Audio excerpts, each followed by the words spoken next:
wa Kenya, wa Tanzania, wabunge, activistas, wanaharakati kwa jina ingine. Okay. My name is Ten Balls, aka Mr. Shakara. Nimekaa kimya kwa sababu sikutaka kubonga kutokana na hizi vitu zinaendelea za politics, ita politics. Na nikakuwa natumiwa matext mob sana. Ten Balls mbona umekaa kimya? Hii kitu inaendelea hapa. View yako ni gani? Opinion zako ni gani? Watu wengi wamenifuata kwenye mitandao tofauti tofauti. Nikajaribu kuichunia zaidi, sitaki kujiinvolve na kitu ya aina yoyote na ka politics, unajua. But end of the time nikadecide acha tuongelee. Acha tuongelee activistas.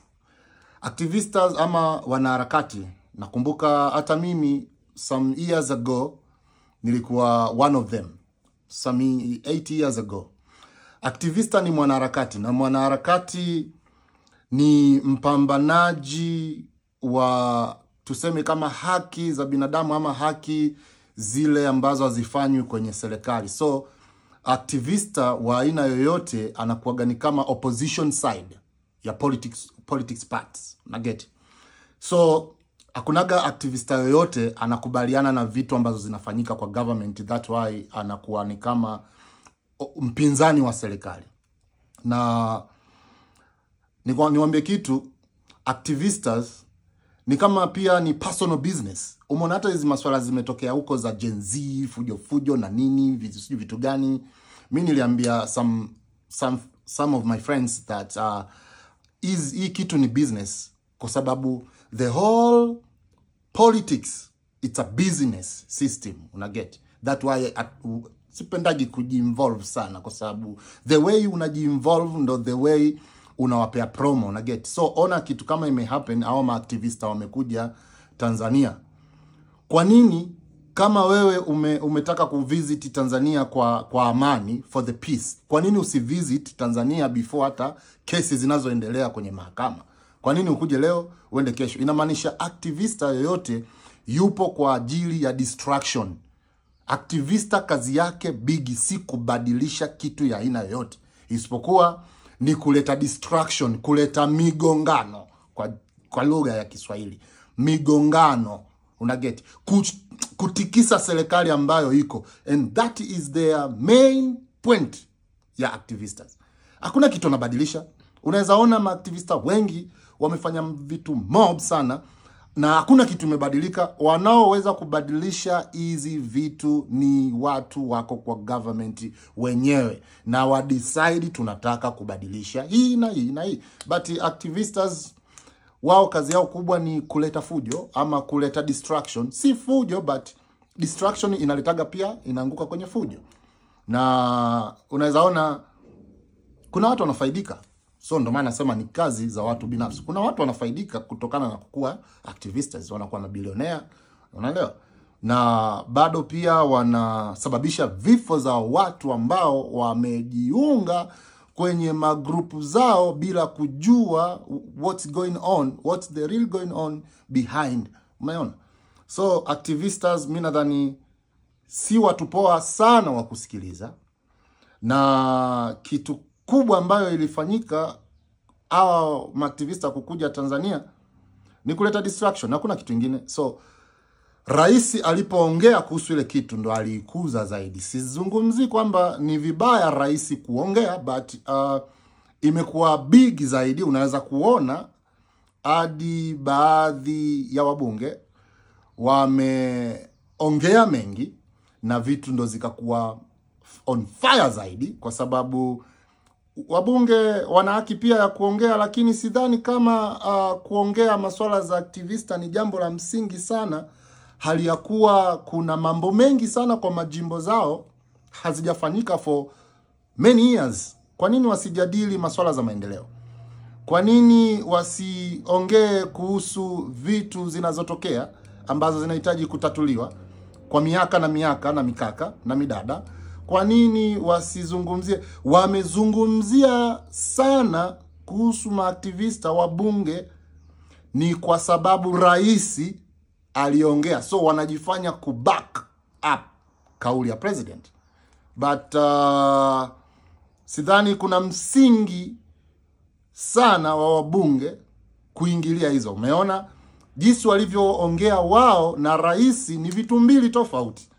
Wao wakasababisha sasa imekuwa ni kama wanaiataki Kenya. Na unajua wa Kenya kwanza wa Kenya duniani ndio namba 1 kwa kushinda kwa mitandao dunia nzima. Na unajua wa Kenya once umeattack nchi yao, obvious they will come for you. They will come for you kama vile nyuki. And they will come for you in every angle. They defend their country. They don't defend our activists walikuja Tanzania, but they defend why you guys are talking bad about our country. Mona. So mimi nadhani wabunge wangekausha, wasingebonga mingi, wasingeongea kwa sababu hakuna kitu inabadilika. Hakuna kitu inabadilisha. Na tukizungumzia kuhusu Gen Z, wao wanapenda vita za mitandao, hususan Kenya. Hakuna Kenyans are unbeatable on social media. You can't beat them. So ni kama umewapea fursa sasa. Unajua most of them hawana kazi, so umewapea kazi ya kufanya. Umeona, that's why umeona ni moto mkubwa sana. Na sidhani kama ningependa pia rais aongee tena kuhusu hizi mambo, kwa sababu unajua rais ni kitu kikubwa sana. Rais ni amiri jeshi mkuu. Rais ni kitengo kikubwa sana. Kikiongea kinapea watu promo na kiki ambazo wanazozitaka.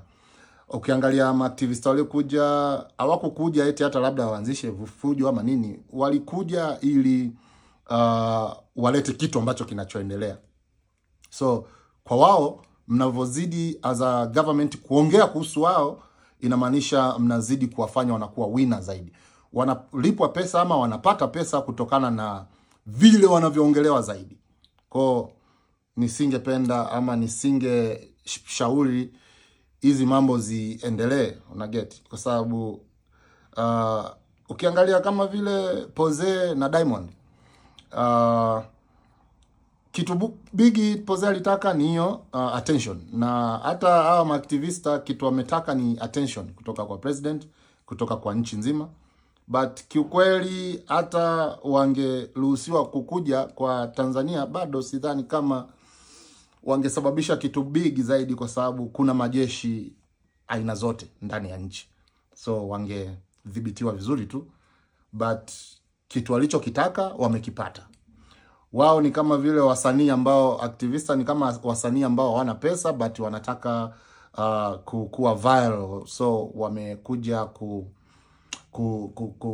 kutikisa kidogo na kuchokoza kidogo ili wakuwe viral. Na ndo pia hata naona wabunge wengine pia wanapitia kiki hiyo ili unajua uchaguzi unakaribia kuisha. So unakaribia kukuja. So lazima watu wajipige promo. So wanapitia umo. But mimi najua ni vita tu za mitandao, and hata tuwezi sema ni diplomatic problem because activista wako hata kwenye government, unaona. Na hata tukiangalia passport zao ni just normal passport, I think maybe kwa wale ambao walishawahi kukua kwenye ngazi tofauti za serikali. Lakini hao ambao hawajawahi kukua, passport zao za kawaida. So it's not a diplomatic problem. Watu wa calm down na tuangalie what next, because East Africa ikiungana ndio inakuwa more powerful zaidi kuliko ikitengana. Na unaweza ona kwenye hao activista pia kuna watu nyuma ambao wanahitaji mtengano huu. So kuweni makini zaidi na vitu kama hizo zinazotokea.